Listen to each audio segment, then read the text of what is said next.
Assembly సమావేశాలు ప్రతి ఒక్కరు చూస్తూ ఉన్నారు. దీని మీద కొట్లాట జరుగుతుంది, ఓన్లీ బడ్జెట్ సమావేశాల మీద అని మీరు అనుకుంటున్నారు. బడ్జెట్ సమావేశాలు కాదు, ఓన్లీ గత ప్రభుత్వం ఈ ప్రభుత్వం ఏందని లెక్కలే చూసుకుంటున్నారు. అందులోనూ బీఆర్ఎస్ పార్టీ వాళ్ళు ఎట్లుంటుంది, ప్రజల పక్షాన ఉంటారు, లేకుంటే మేము ఎక్కడ అవినీతి చేసినామో చూపెట్టాలని చెప్తారు. అంతే, వాళ్ళు వాళ్ళ బాధ్యతని వాళ్ళు నిర్వర్తించుకుంటున్నారు. మరి రాష్ట్ర ప్రభుత్వం ఏం చేస్తూ ఉంది, టైంపాస్. ఇన్ని రోజులుగా బడ్జెట్ గురించి మాట్లాడిన చాలు, ఇప్పుడు మనం ఆటల పోటీలు పెట్టుకుందాం అనుకుంటున్నారు. ఈ జంబలగడ్డ పంప సినిమా చూశారు మీరు, సేమ్ అదే బ్యాచ్ అనుకోండి. ఇక దాన్ని మించిన బ్యాచ్, ఇది తగ్గే బ్యాచ్ కాదు. ఆ కథను మీరే వినండి. అసెంబ్లీ జరుగుతుంటే ఆటల పోటీలు ఏంటి, సభను నడపడం చేతకాక ప్రభుత్వం కొత్త ఎత్తు కూడా పద్దులపై చర్చను పక్కన పెట్టేందుకే క్రీడల ప్రాధాన్యం. చర్చల నుంచి పారిపోవాలని చూస్తున్న రేవంత్ సర్కార్ ఇరిగేషన్ వంటి కీలక అంశాలపై చర్చకు సమయం లేదా, ఎమ్మెల్యేలకు గేమ్స్ నిర్వహించాలన్న నిర్ణయం బాధ్యత రహిత్యం. బీఆర్ఎస్ వర్కింగ్ ప్రెసిడెంట్ కేటీఆర్ గారు అయితే వీళ్లకు జలాల మీద కావచ్చు, ఆరోగ్య శాఖ మీద కావచ్చు, విద్యాశాఖ మీద కావచ్చు, మున్సిపల్ శాఖ మీద కావచ్చు, తెలంగాణ రాష్ట్రంలో ఉన్న అటవీ శాఖ మీద కావచ్చు, దేవాదాయ శాఖ మీద కావచ్చు, లేకుంటే రాష్ట్రంలో ఐటీ పారిశ్రామిక శాఖ మీద కావచ్చు, రైతుల పట్ల కావచ్చు, పేద ప్రజల పట్ల కావచ్చు, పోడు భూమి వ్యవసాయం చేసుకునే వాళ్ళ మీద కావచ్చు, 4.5 కోట్ల ప్రజల సమస్య గురించి కావచ్చు, నిరుద్యోగుల పట్ల జాబ్ క్యాలెండర్ విషయంలో కావచ్చు, ఈరోజు నేటి రేపటి పౌరులపైన ఆ యొక్క అంశం పైన కావచ్చు, వీళ్ళకు దేని మీద చర్చ దొరకలేదట. ఓన్లీ ఇప్పుడు ఉన్న ఎమ్మెల్యేలు ఎమ్మెల్సీలకు ఒక ఆటలు పెట్టాలి, ఆటల పోటీలు పెట్టాలని చెప్తా ఉన్నారు. అయితే నేను కూడా చెప్పదలుచుకున్నా. మొదలుగా సీతక్క నుంచి మొదలు పెడదాం. సీతక్క గారిని ఆటల పోటీలు అంటున్నారు కదా, సీతక్క గారిని 100 మీటర్స్ అథ్లెటిక్లో మేడం గారిని ఆడించాల్సిందిగా మేము కోరుకుంటున్నాం. తర్వాత పొన్నం ప్రభాకర్ గారిని లాంగ్ జంపులో అతన్ని కూడా పార్టిసిపేట్ చేయాలని మేము కోరుకుంటున్నాం. ఆ టీంలో అతన్ని సెలెక్ట్ చేయాలని కూడా మేము భారతదేశం తరఫున మేము కోరుకుంటున్నాం. రేవంత్ రెడ్డి గారినేమో జావలింగ్ త్రోలా సార్ గారిని కంటెస్ట్ చేయాల్సిన అవసరం అయితే ఉంది. తర్వాత పొంగిలేటి గారు హై జంప్ మాత్రం తెలంగాణ రాష్ట్రం నుంచి ఆయన పోటీ చేయాల్సిన అవసరం ఉంది. ఏం సిగ్గు అనిపించట్లేదా కొంచెమైనా? ఇదో అసెంబ్లీ సమావేశాలు, దాన్ని అసెంబ్లీ సమావేశాలు అంటారా? ఆటపాటలు ఆడుతూ ఉన్నారు.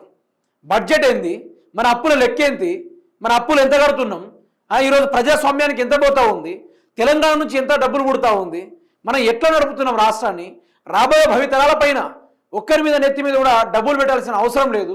మనం ప్రజాస్వామ్యం ముందు నడిపించాలి, మళ్ళీ 10 ఏళ్ళు గెలవాలి అని చూసే నాయకుడిని నేను చూసిన, పరితపించే నాయకుడిని నేను చూసినా కానీ దొరికినప్పుడల్లా దోచుకోవాలి, ప్రజల భూములు కాజేయాలి, లేకుంటే ప్రజాస్వామ్యాన్ని దోచుకోవాలి, రాహుల్ గాంధీకి పెట్టి రావాలి. ఇదేనా ప్రజాస్వామ్యం అంటే? దీనికోసమే మనం ఎదురు చూసేది. ఈరోజు స్వాతంత్రం వచ్చి 75 సంవత్సరాలు దాటుతూ ఉన్నా కూడా ఈరోజు ఒక్కొక్క ఊరిలో రోడ్లు లేవు. ఒక్కొక్క ఏరియాలో ఇప్పటి వరకు నిరుద్యోగులు బర్లను కాసుకుంటూ సెల్ ఫోన్లు చూసుకుంటూ టైంపాస్ చేస్తున్న జీవితాలు అయిపోయినాయి. ఇప్పటిదాకా ఎక్కడ కూడా ఒక ఎంప్లాయ్మెంట్ అనేది క్రియేట్ కాలేదు. ఏం లాభం? కేసీఆర్ కొట్లాడి తెచ్చిండు తెలంగాణని, ఆయన వంతు అయిన 90% తెలంగాణని బంగారు తెలంగాణ మార్చబోయిండు. మరి మీరేం చేస్తూ ఉన్నారు? ఉన్న బంగారాన్ని పీకి అమ్ముకునే బాధ్యతలు ఉన్నారు తప్ప అని దొంగ మొహారావు పడుతున్న తప్ప ఎక్కడైనా మంచి చేసే కార్యక్రమం ఉన్నాయా? అసెంబ్లీలో పద్దుల మీద కానీ, నీటి జలాల మీద కానీ, రాష్ట్రంలో ఉన్న సమస్యల మీద కానీ మాట్లాడాలి కదా, బల్ల గుద్ది మాట్లాడాలి. అట్లాంటి మీద మాట్లాడలేదు సార్ వాళ్ళు. జస్ట్ ఓన్లీ టైంపాస్ వ్యవహారం, టైంపాస్ లోకం, టైంపాస్ జీవితం అన్నట్టుగా సాగుతూ ఉంది మొత్తం. తెలంగాణ వ్యవస్థని బుగ్గిపాలు చేస్తూ ఉన్నారు. ఘోరమైన పరిస్థితులు నెట్టేస్తూ ఉన్నారు తెలంగాణని. మళ్ళీ గోరకకుండా పరిస్థితులు చేస్తూ ఉన్నారు. ఆటల పోటీలు కావాలంట. ఒక్కొక్కరికి 70 ఏళ్ళు 50 ఏళ్ళు, ఒక్కొక్కరు దగ్గర కింటాను మించిన వెయిట్ ఉన్నా కూడా వీళ్ళు ఏం మాట్లాడుతున్నారు మా మిత్రులారా? వీళ్ళంటే పరుగులు తీస్తారు, కబడ్డీలు ఆడతారు, వీళ్ళు క్రికెట్ ఆడతారు. వీళ్ళ మొహాలకు ఓ పిచ్చిలో పరిగెట్టరు కదా, ఆ క్రికెట్ పిచ్చిలో వీళ్ళు పరిగెట్టగలరా? లేకుంటే 400 ట్రాక్ రన్నింగ్ కొట్టగలరా? లేకుంటే 15 ఫీట్స్ లేకుంటే 5 మీటర్స్ డిస్టెన్స్లో వీళ్ళు లాంగ్ జంప్ చేయగలరు? ఏం చేయగలరు? ఆటల పోటీలు గుర్తుకొస్తుందా? అందుకనే కేటీఆర్ చెప్పిండు, ఇది ఎక్కడ దిక్కుమాల సిగ్గులేని ప్రభుత్వము, ప్రజలేమో వీళ్ళ వైపు చూస్తూ ఉంటే వీళ్ళు ఆటల వైపు చూస్తూ ఉన్నారే అనుకుంటూ కేటీఆర్ గారు మాట్లాడడం కూడా జరిగింది. గత ప్రభుత్వంలో వాళ్ళు కూడా చేసే పరిపాలన, కానీ ఇంత దరిద్రంగా చేతగాని తనంగా వాడు ఎప్పుడు తీసుకోలే. రాజసం ఏంటది? రాజసం.